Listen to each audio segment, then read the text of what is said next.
तो उस परमात्मा ने आके स्वयं बताना पड़ा वही ज्ञान। और जिन महापुरुषों को परमात्मा मिले उन्होंने भी यही ज्ञान कराया, लेकिन उसको हम समझ नहीं सके, जिस कारण से अभी तक परमात्मा के आने से पहले तक हमें केवल स्वर्ग से आगे कोई बताने वाला नहीं था। और अब हम पता चला इन सदग्रंथों से और परमेश्वर के सूक्ष्म वेद से और जिन महापुरुषों को परमात्मा मिले उनकी अमृतवाणी से कि स्वर्ग में गए हुए प्राणी भी जन्म मृत्यु में ही रहते हैं। और जिनको हम इष्ट रूप में पूजा करते थे, श्री विष्णु जी, श्री शंकर जी, ब्रह्मा जी को तो हम पूजते नहीं थे, लेकिन आदर की दृष्टि से अवश्य देखते थे। इन तीनों का नाम हम टिप्स पर रखते थे, ब्रह्मा विष्णु महेश। ये स्वयं नासवान है जिनको हम इष्ट मानकर पूजते थे। तो जिस नासवान इष्ट की हम पूजा करेंगे तो क्या होगा, हम उसके लोक में चले जाएंगे। ये सामीप्य मुक्ति प्राप्त होती है, यानी अपने इष्ट के लोक में उनके समीप रहा करेंगे।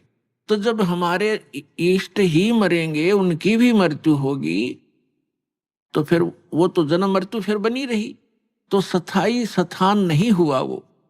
तो जो आज प्रसंग है कि जिस लोक में हम रह रहे हैं ये लोक अच्छा नहीं है, और हमें केवल स्वर्ग तक का ही ज्ञान हमारे धर्म गुरुओं ने कराया। परमेश्वर ने आकर अपनी अमृतवाणी में ये ज्ञान दिया कि एक और लोक है जहां आप सदा सुखी रहोगे, आपका जरा मरण नहीं होगा। जरा माने वृद्धावस्था, मरण माने मृत्यु। लेकिन वो ज्ञान हमारे गले उतरा नहीं, क्योंकि हम अपने धर्म गुरुओं पर, विशेषकर हिंदू धर्म के में जन्मे हम प्राणी, अपने धर्म गुरुओं पर पूर्ण विश्वास किया करते थे कि ये संस्कृत के मास्टर हैं और सभी सदग्रंथ संस्कृत भाषा में लिपिबद्ध हैं। हमारे को कभी अविश्वास नहीं हुआ, इसलिए हमने परमात्मा के दिए हुए उस ज्ञान पर कभी ध्यान नहीं दिया।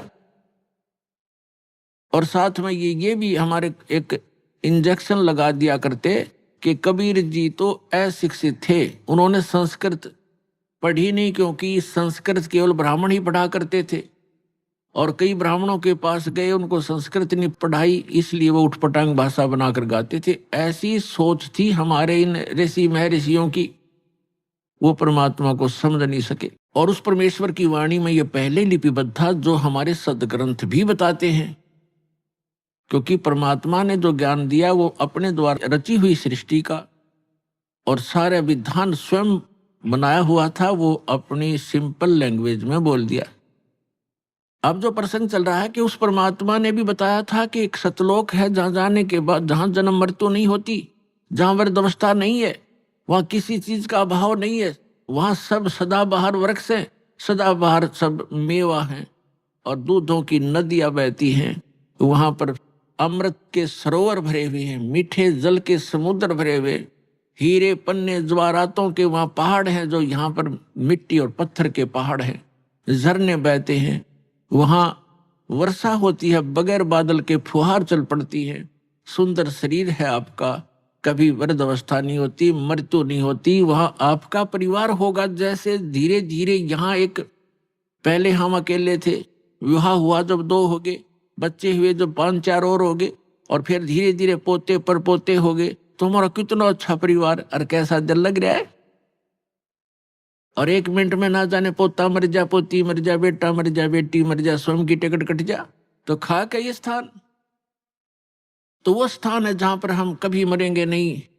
हमारा परिवार होगा, सारी सुविधाएं होंगी, मनोमयी विमान होंगे आपके। यहाँ तो एक साइकिल नहीं जुड़ता सारा दिन, और वहां पर ऐसा सुविधा है कि आप चाहोगे आपके सामने विमान खड़ा होगा, और जहां जाओगे बैठ के परिवार, कहीं बहुत बड़े बड़े पार्क हैं, बड़े सुंदर स्थान हैं। तो वो स्थान है जो भगवान ने स्वयं आकर बताया, और इसी का परम समर्थन हमारे सदग्रंथों ने दिया। जैसे गीता ज्ञानदाता यह सरपुरुष है।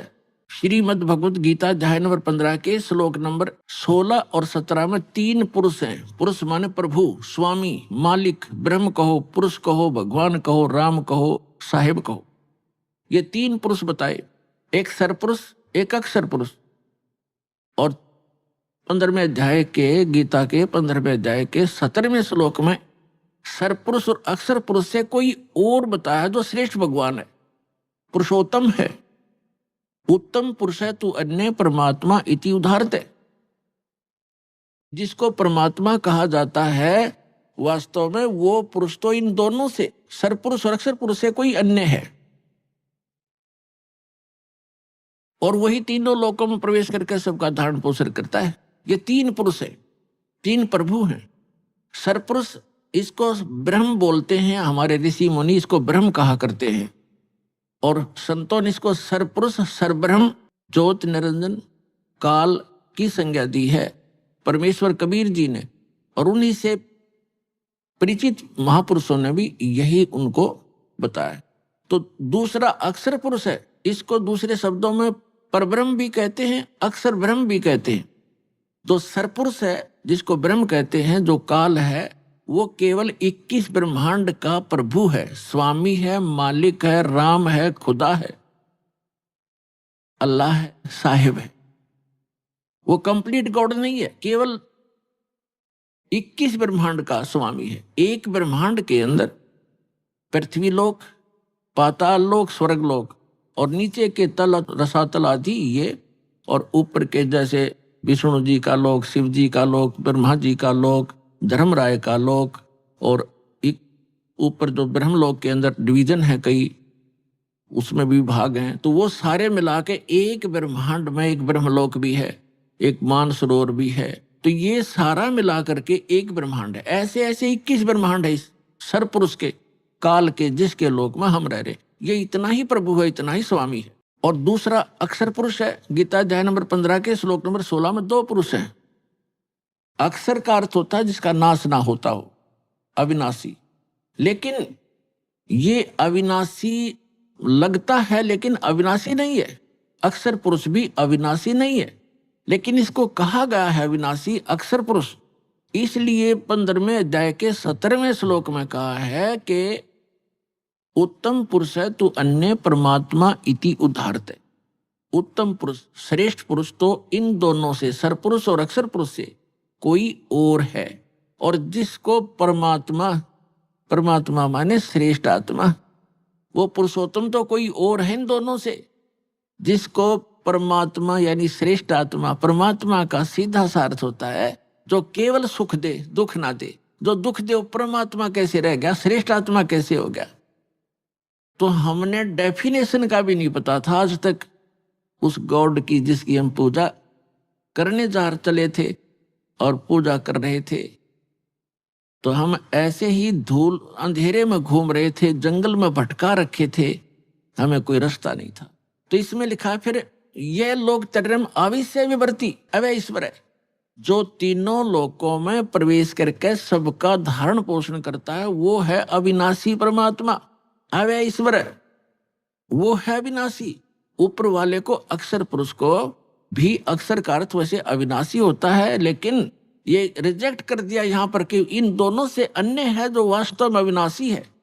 अभी सारी डिटेल को समझाएंगे आज के सत्संग में। पहले जो प्रसंग चल रहा था कि वो परमात्मा ही आकर स्वयं ज्ञान देता है, और उसने आकर के हमें बताया कि इससे हटकर कोई और स्थान है जहां आप पहले रहा करते थे, और अपनी गलती के कारण आप बालकपन करके आप यहां आ गए, गंदे लोक में फंस गए। अब यहां से जाने का विकल्प आपके पास नहीं रहा, ना किसी ऋषि महर्षि और संत और ब्रह्मा विष्णु महेश को भी यहां से वापस जाने के मार्ग का पता नहीं। उसके लिए परमात्मा स्वयं आते हैं। जो प्रसंग चल रहा था कि परमात्मा 3 स्थिति में बताया आपको कि जो सतलोक में रहता है, जहां हम रहते थे, वहां करोड़ सूर्य करोड़ चंद्रमा मिला दे उनका ऐसा एक रोम का प्रकाश है। फिर परमात्मा अन्य हल्का तेज पुंज का रूप बनाकर कभी भी आकर प्रकट हो जाते हैं एक संत साधु की, महात्मा की वेशभूषा में।